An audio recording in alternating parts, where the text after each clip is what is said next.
உண்டாக்குனார். அவர் தான் நம்மை உண்டாக்குனார். நம்முடைய தாய், நம்முடைய தகப்பன் அனைத்தையும் உண்டாக்குன தேவன். அவர் ஒரு பலவீனத்தோட இருந்தாலும், வியாதியோட இருந்தாலும், வேதனையோட இருந்தாலும் இயேசுவா உங்களை சுகமாக்க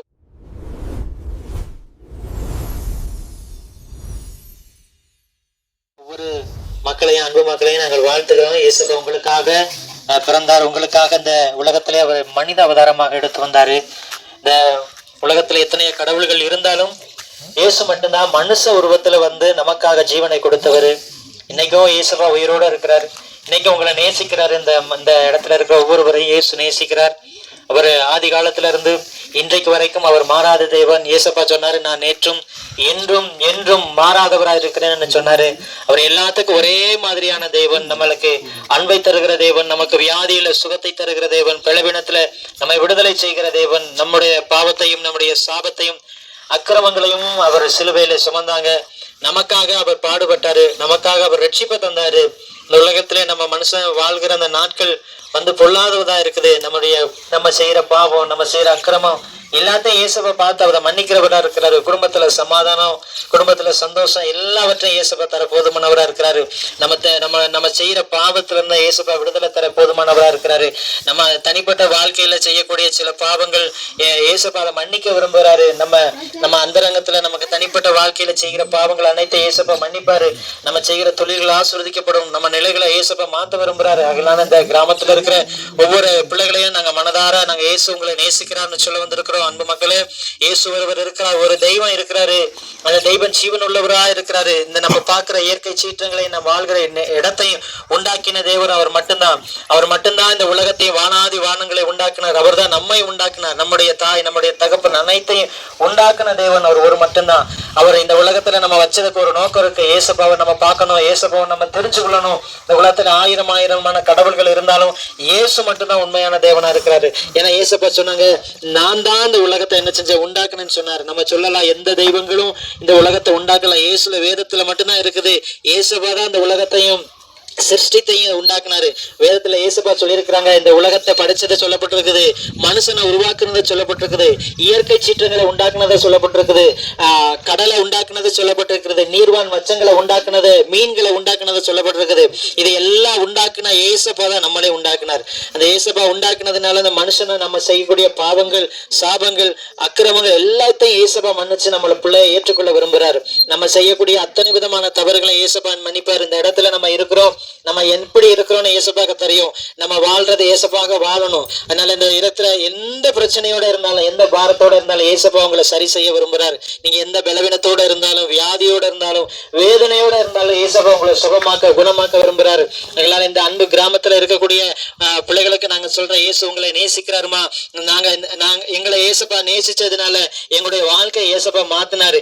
இந்த இயேசுப்பா குறித்து சொல்லுகிற எனக்கு இயேசுப்பா நிறைய நன்மையை செஞ்சிருக்கிறாரு, நிறைய ஆசீர்வாதத்தை தந்திருக்கிறாரு, நிறைய ஞானத்தை கொடுத்திருக்கிறாரு. அதே போல உங்களுக்கும் இயேசுப்பா நீங்க உங்க வாழ்க்கையில சொந்த ரட்சகரா ஏற்றுக்கொள்ளும் போது உங்களுடைய நிலைகள், உங்களுடைய தரங்கள், உங்களுடைய சந்ததியை இயேசுப்பா ஆசீர்வதிச்சு மேலான இடத்துல உயர்த்த அவர் போதுமானவரா இருக்கிறாரு. நம்ம போக முடியாத இடத்துக்கு தான் நம்ம பிள்ளைகளை கொண்டு போக முடியும். நம்ம செய்ய முடியாத வேலைகளை நம்ம பிள்ளைகளை வச்சு இயேசுப்பா செய்ய முடியும். நம்ம எந்தெந்த இடத்துல தலை குனிஞ்சோமோ அந்த இடத்துல தேவன் இயேசு நம்ம தலையை உயர்த்துகிறவரா இருக்கிறார். இந்த இடத்துல எங்களுக்கு நாங்க சொல்லி இயேசுப்பாவை சொல்ல வந்திருக்கிற ஒவ்வொருவருக்கும் இயேசுப்பா பெரிய நன்மையை செஞ்சிருக்கிறாரு. அந்த பெரிய நன்மையை செஞ்சதுனாலதான் உங்களுக்கு இயேசுவை குறித்து நாங்க சொல்ல வந்திருக்கிறோம். அவர் உண்மையிலேயே ஜீவனோடு இருக்கிற தேவன். அவர் பேசுற தேவன். அவர் ஒவ்வொரு மனிதனையும் அவ்வளவா நேசிக்கிறாரு. எப்படி ஒரு மனுஷன் தான் பிள்ளையை எவ்வளவு அதிகமா நேசிக்கிறானோ, ஒரு பிள்ளை ஒரு தாய் ஒரு பிள்ளையை எவ்வளவு அதிகமா நேசிக்குதோ அதை பார்க்கலும் 1000 மடங்கு இயேசு ஒவ்வொருவரையும் அவர் நேசிக்கிறார்.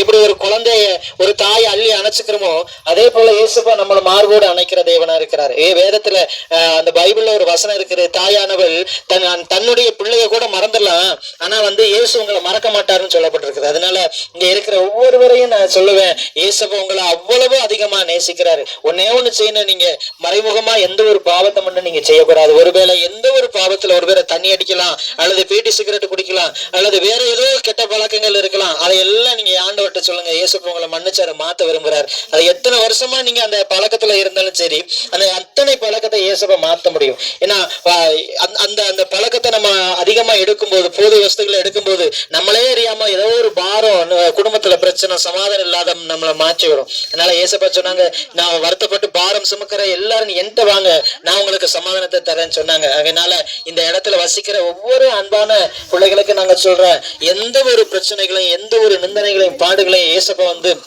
மாட்டி போட போதுமானவரா இருக்கிறார். நமக்காக ஜீவனை கொடுத்தவர், நமக்காக சிலுவையிலே அவருடைய ரத்தத்தை சிந்தினார். நம்ம இந்த கைகள் ரெண்டுல செஞ்ச பாவம் இருக்கு பாத்தீங்களா, அதுக்கு அடையாளமா, ரெண்டு பாவம் செய்யறதுக்கு, தவறு செய்யறதுக்கு போறதுக்கு அடையாளமா இந்த ரெண்டு காலையும் இயேசுப்பா ஆணி வாங்கி சிலுவையில செஞ்சாரு. நம்ம சரீரத்துல எந்தெந்த இடத்துல என்ன பாவங்கள் செஞ்சதுக்கு அடையாளமா அவருடைய முழு சரீரமே ரத்தத்தினால அப்படியே வடிஞ்சு ஓடுச்சு. அந்த கல்வாரி சிலுவையில இயேசுப்பா நமக்காக ரத்தம் செஞ்சதுனாலதான் இன்னைக்கு நமக்கு மீட்பையும் ரட்சிப்பையும் பாவ மன்னிப்பையும் இயேசுப்பா தந்தார். இந்த மனுஷன் உலகத்தினுடைய கடைசி எல்லா வரைக்கும் சமாதானம் இல்லாம ஓடிட்டு இருக்கான். பணம் இருக்கலாம், பொருள் இருக்கலாம், செல்வங்கள் இருக்கலாம், பயங்கரமான பெரிய பெரிய வீடுகள் இருக்கலாம், ஆனா அவன்கிட்ட சமாதானம் கிடையாது.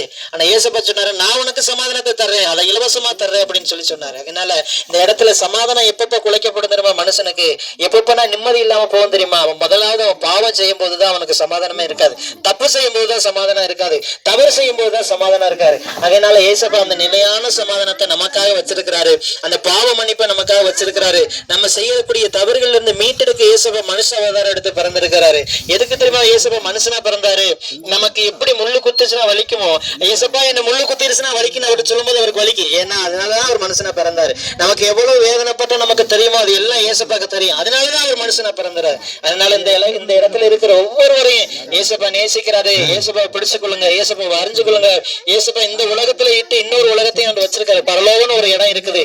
அந்த உலகத்துக்கு எல்லாரையும் கூட்டு அங்க போய் அவரை பார்க்கணும் ஆண்டவர் ஆசைப்படுறாரு. இந்த உலகத்தினுடைய நாள் கொஞ்ச நாள்ல முடிஞ்சிடும், நம்முடைய ஆயுசு நாட்கள் கொஞ்ச நாள்ல முடிஞ்சிடும், நம்ம பிள்ளைகளும் கொஞ்ச நாள் நம்மள மறந்துடுவாங்க, நம்மளுடைய பெற்றோர்களும் நம்மளோட மறந்துடுவாங்க. ஆனா இயேசுப்பா மட்டும்தான் நம்மள மறக்காத ஆண்டவரா இருக்கிறாரு. நம்மளுடைய ஆயுட்காலங்கள் முடிச்ச பின்னாடி ஒரு பரலோகத்தை இயேசுப்பா வச்சிருக்காரு. அது பேர் தான் நித்திய ஜீவன். நித்திய ஜீவன்னா முடிவே இல்லாத வாழ்க்கை. அந்த வாழ்க்கைக்கு நம்மளை கூட்டு போக இயேசுப்பா விரும்புறாரு.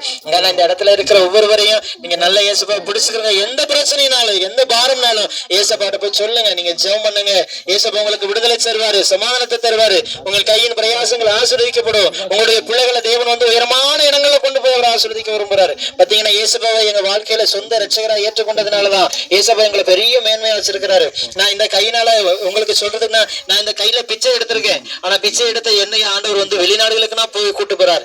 அப்பேற்பட்ட ஒரு நல்ல ஆண்டவர், நம்மள ஆண்டவர் நேசிக்கிறார். நம்ம எவ்வளவா இயேசுப்பாவை தேடுறோமோ அந்த அளவுக்கு நம்மள ஆண்டவர் உயரமான இடத்துல கொண்டு போவார். இந்த இடத்துல நாங்க நிக்கிறோம்னா எங்களுக்கு அவ்வளவு தூரத்துல இருந்து இயேசுப்பாவை சொல்லி வந்திருக்கோம்னா எங்களுக்கு அவ்வளவு இயேசுப்பா நன்மை செஞ்சிருக்காரு. எங்களுக்கு செஞ்ச நன்மையை உங்களுக்கு இயேசுப்பா செய்வார். அதனால உங்களுக்காக ஆண்டவர் எந்த நேரத்துல போனாலும் உங்களுக்கு பதில் கொடுப்பார், உங்களோட பேசுவார். அதனால இந்த வார்த்தையை கேட்கிற உங்களுக்கு நான் சொல்றேன், இயேசு உங்களை அதிகமா நேசிக்கிறாரு.